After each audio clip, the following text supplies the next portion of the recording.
Good morning, students. Welcome to your English class. In the previous tutorial, we have read the text of pages 77 to 79. Today, we shall continue the same. The objectives of this video are, by the end of this video, you will be able to read and understand the text of pages 80 to 83 of the story An Angel in Disguise. You will be able to understand the meanings of difficult words. You will be able to answer the questions related to the text. Children, in the previous tutorial, we have understood the text of pages 77 to 79. We read that how a poor woman died of intoxication in front of her three children, John, Kate, and Maggie. After their mother's death, John and Kate were adopted by the new families. Maggie, the poor little disabled child, was left alone. When Maggie saw Mr. Thompson, she begged him not to leave her there all alone. Joe Thompson, a kind-hearted man, wrapped Maggie gently in clean clothes and took her home. Now, children, open your textbooks at page number 80. Let us read the text. Now, Joe Thompson's wife, who happened to be childless, was not a woman of saintly temper, nor much given to self-denial for others' good, and Joe had well-grounded doubts touching the manner of greeting he should receive on his arrival. Children, note down the meanings of difficult words. Saintly temper means very holy or virtuous nature. Self-denial means not doing what you want or giving yourself what you need. Well-grounded means based on evidence. Mrs. Thompson was a bad-tempered woman who would not deny herself anything for the sake of doing good to others. She wouldn't be pleased easily. Joe Thompson knew that his wife would ask him various questions when he reached home. Mrs. Thompson saw him approaching from the window, and with ruffling feathers met him a few paces from the door as he opened the garden gate and came in. Ruffling feathers means being irritated. Paces means steps. So children, Mrs. Thompson saw Joe entering through the garden gate and he carried the child in his arms. She was irritated and met him a few steps away from the door. Now here, the literary device is polysyndeton. Polysyndeton is a stylistic device in which several coordinating conjunctions are used in succession in order to achieve an artistic effect. Children, here if you notice, and Joe had well-grounded, and with ruffling feathers, and is a coordinating conjunction which is giving an artistic effect. He bore a precious burden, and he felt it to be so, as his arms held the sick child to his breast. A sphere of tenderness went out from her and penetrated his feelings. A bond had already corded itself around them both, and love was springing into life. Sphere means area. Tenderness refers to kindness. Penetrated means moved into. Bond means relationship. Corded means tied. He carried Maggie and he felt her as a precious burden. As Joe held the sick child Maggie to his chest, he could feel a tenderness coming out from her and moving into his feelings.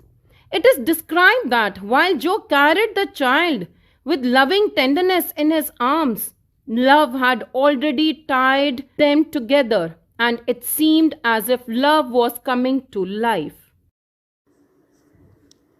He bore a precious burden. Children, here precious burden is oxymoron. Now what is oxymoron? It is a figure of speech where words that have opposite or very different meanings are put together.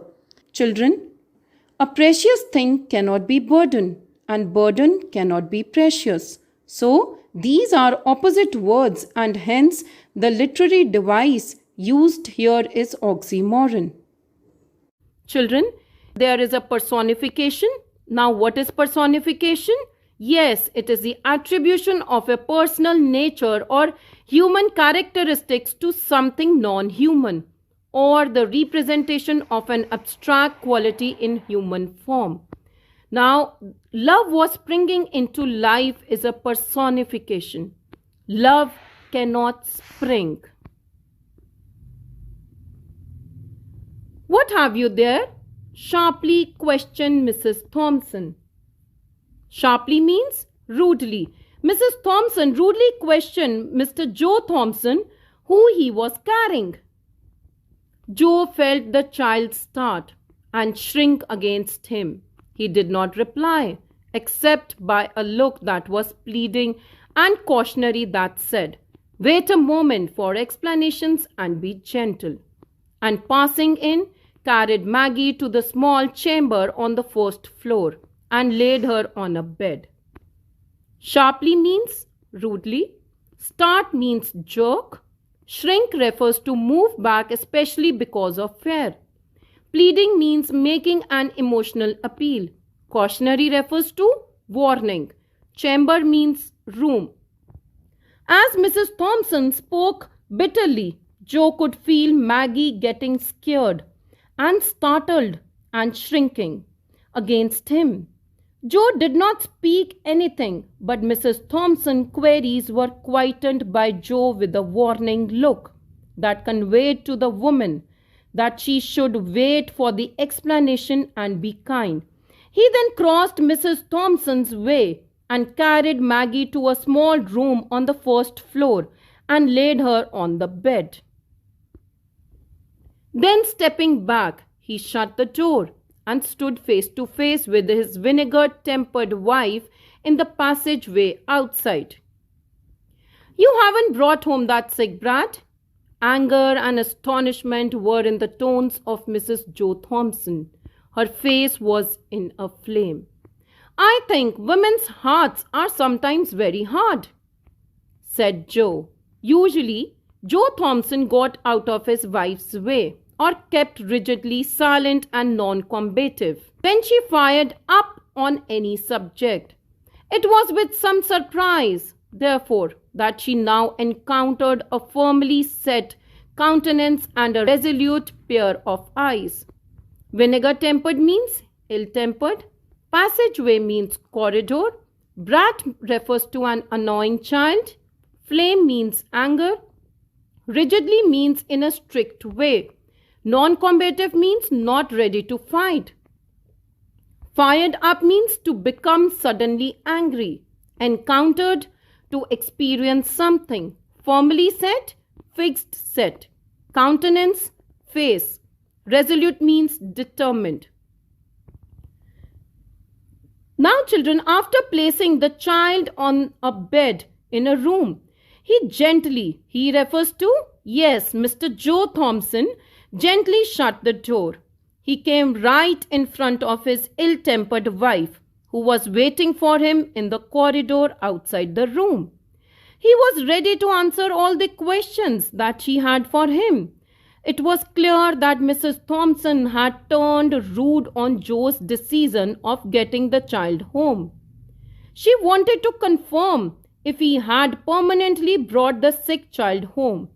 There was anger as well as surprise in her tone, and her face was red due to anger. Joe was a very silent and kind-hearted man. Mrs. Thompson at times would lose her temper and start an argument, but he, being a calm man, never initiated the fight by raising his voice.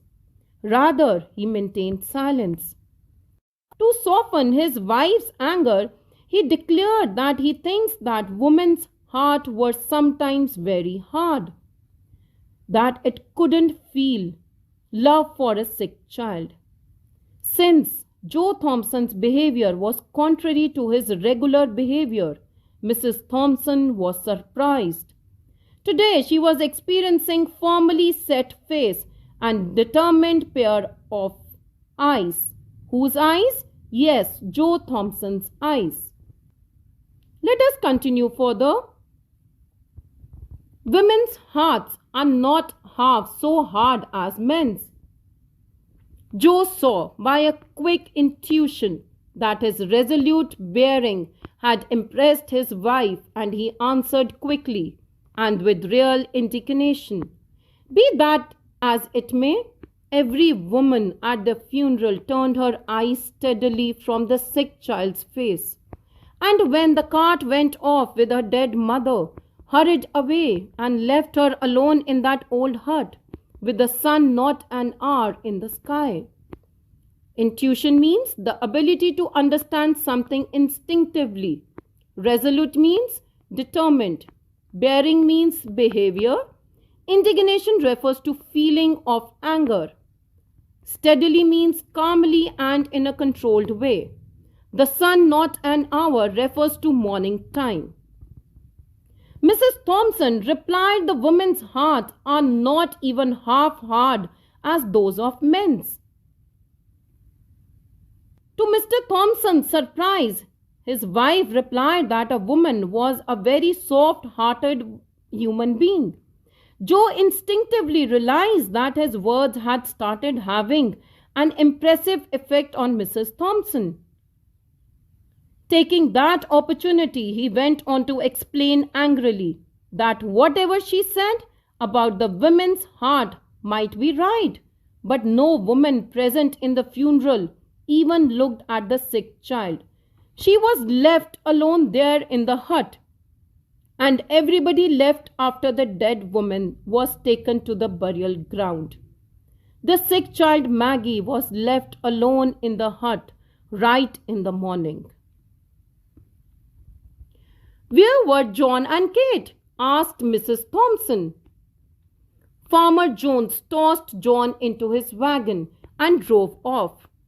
Kate went home with Mrs. Ellis, but nobody wanted the poor sick one. Send her to the poorhouse was a cry. Why didn't you let her go then? What did you bring her here for? She can't walk to the poorhouse, said Joe. Somebody's arms must carry her, and mine are strong enough for that task. Then why didn't you keep on? Why did you stop here? Demanded the wife. Tossed means threw. Keep on means continue to do something. The next question that Mrs. Thompson had in mind was about the other two children. Other two children? Yes, John and Kate. She asked where they were. Joe said that they had been taken by Farmer Jones and Mrs. Ellis respectively, and everybody present there said that Maggie should be sent to the poorhouse. Nobody wished to keep a sick and disabled child. She questioned him why Joe did not let her go to the poorhouse, and why did he bring her to her own house. He said that the child could not walk on her own to the poorhouse, and that she had to be carried in someone's arms, and he felt that his arms were strong enough for that task. The next question was why he had not been to the poorhouse, and why did he stop at their house? Because I am not apt to go on fool's errands. The guardians must first be seen and a permit obtained. Apt means appropriate. Fool's errands means a task that has no hope of being done successfully. Guardians refers to the authority. Mr. Thompson replied that he was not stupid to do a task that has no hope of being done successfully. He said that there was a formal process that needed to be followed. The guardians of the poorhouse had to be seen and the permission had to be taken.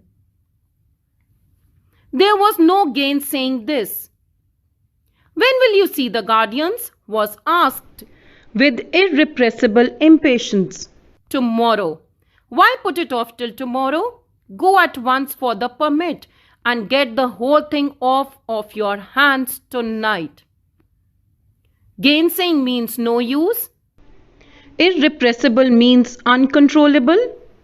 Permit means permission. Off your hands means get rid of the burden. Explaining all this to Mrs. Thompson was in vain. It means it was all useless. She was not ready to understand. Mrs. Thompson was getting impatient and asked John when he was going to see the guardians of the poor house, and he said that he would go the next day. Mrs. Thompson inquired why was he postponing this task to the next day. She asked him to go and get the permission immediately and get rid of the burden that very night. Let us proceed further. Jane said the wheelwright with an impressiveness of tone that greatly subdued his wife. I read in the Bible sometimes and find said about little children how the Savior rebuked the disciples who would not receive them, how he took them up in his arms and blessed them, and how he said that whosoever gave them even a cup of cold water should not go unrewarded. Now it is a small thing for us to keep this poor motherless little one for a single night, to be kind to her for a single night, to make her life comfortable for a single night. Subdued means suppressed. Savior refers to Jesus Christ. Rebuked means scolded. Disciples means followers. Unrewarded means without appreciation. Joe pleaded with her for patience, told her that Maggie would be sent to the poor house the next day, and then reminded her that the Savior, that is, Jesus Christ, had rebuked his disciples who would not receive children. He had picked them up and blessed them and had said, whoever gave them even a cup of cold water should not go unrewarded. That means should not go without appreciation. And with a voice choked with emotion, he appealed to her. It is a small thing for us to keep this poor motherless little one for a single night, to be kind to her for a single night, to make her comfortable for a single night. Children, there is repetition of words to lay stress. Yes, the words single night are repeated. To be kind to her for a single night, to make her life comfortable for a single night. The author has repeated the words a single night to emphasize that Mrs. Joe Thompson should deal Maggie with kindness for just one night. Let us continue further. The voice of the strong, rough man shook, and he turned his head away so that the moisture in his eyes might not be seen. Mrs. Thompson did not answer, but a soft feeling crept into her heart. Moisture refers to tears. As he said that, his voice trembled, and his eyes were full of tears. Whose eyes, children? Yes, Mr. Joe Thompson. But he turned away his head to hide his emotions. That appeal, so sincerely made, could not fail to affect Jane, and a tender feeling of pity was aroused in her for the child. Children, soft feeling crept into her heart is a personification. Now, what is personification? Yes, it is the attribution of a personal nature or human characteristics to something non-human, or the representation of an abstract quality in human form. Children, feelings cannot creep. So feelings are given the quality of living things. So it is a personification. Look at her kindly, Jane. Speak to her kindly, said Joe. Think of her dead mother and the loneliness, the pain, the sorrow that must be on all her coming life. The softness of his heart gave unwonted eloquence to his lips. Mrs. Thompson did not reply, but presently turned towards the little chamber where her husband had deposited Maggie, and pushing open the door went quietly in. Joe did not follow. He saw that her state had changed and felt that it would be best to leave her alone with the child. So he went to his shop, which stood near the house, and worked until dusky evening released him from labor. Unwanted means unusual. eloquence, the quality of being persuasive. Chamber means a small room. Deposited means kept. Dusky means having little light. Labor means physical work. Joe only asked Jane to look at Maggie kindly and speak to her kindly. He indicated clearly that the child should be given attention. That was what she needed the most. The pain and sorrow of her mother's death had still not lessened in her heart, so she needed care and love to overcome the pain. His love and pity for the unfortunate child made his words doubly effective. And he saw Jane entering the little chamber where he had left Maggie, and leaving them to discover each other. Joe left for his shop, which was nearby his home. He kept on working till late evening. Let us proceed further. A light shining through the little chamber windows was the first object that attracted Joe's attention on turning towards the house. It was a good omen. The path led him by these windows, and when opposite, he could not help pausing to look in. It was now dark enough outside to screen him from observation. Omen refers to indication. Screen means hide. He was eager to see the outcome, and on his way back in the evening, Mr. Joe Thompson noticed the first sign of hope, the light from Maggie's room. He looked from the open window and observed the things inside the room. It was dark outside, so neither Jane nor Maggie could see him peeping through the window. Maggie lay a little raised on the pillow, with the lamp shining full upon her face. Mrs. Thompson was sitting by the bed, talking to the child, but her back was towards the window, so that her countenance was not seen. From Maggie's face, therefore, Joe must read the character of their intercourse.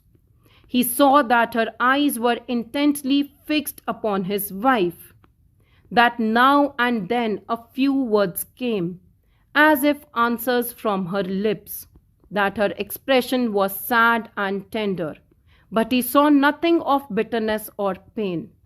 A deep-drawn breath was followed by one of relief, as a weight lifted itself from his heart. Countenance refers to facial expression. Intercourse means discussion. Intently means closely. Now, children, Joe could see Maggie lying, a little raised on the pillow. The light of the lamp was falling on her face. Mrs. Thompson was sitting by the bed, with her back towards the window, so her face could not be seen. Joe could see Maggie lying a little raised on the pillow. The light of the lamp was falling on her face. Mrs. Thompson was sitting by the bed with her back towards the window, so her face could not be seen.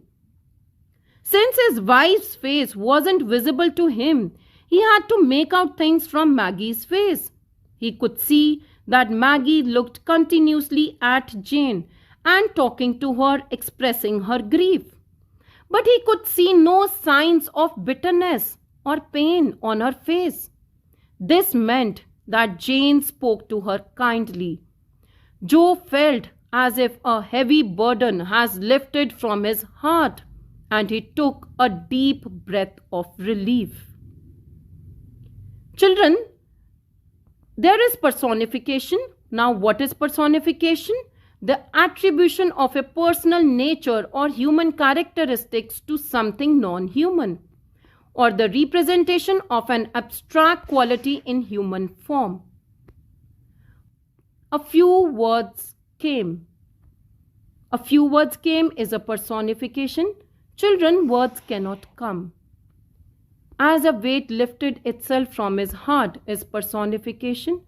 Weight cannot be lifted itself. So children, this brings us to the end of today's class. I hope the text is clear to all of you. Homework for you is do the work sent to you in your SNAP homework. Thank you children.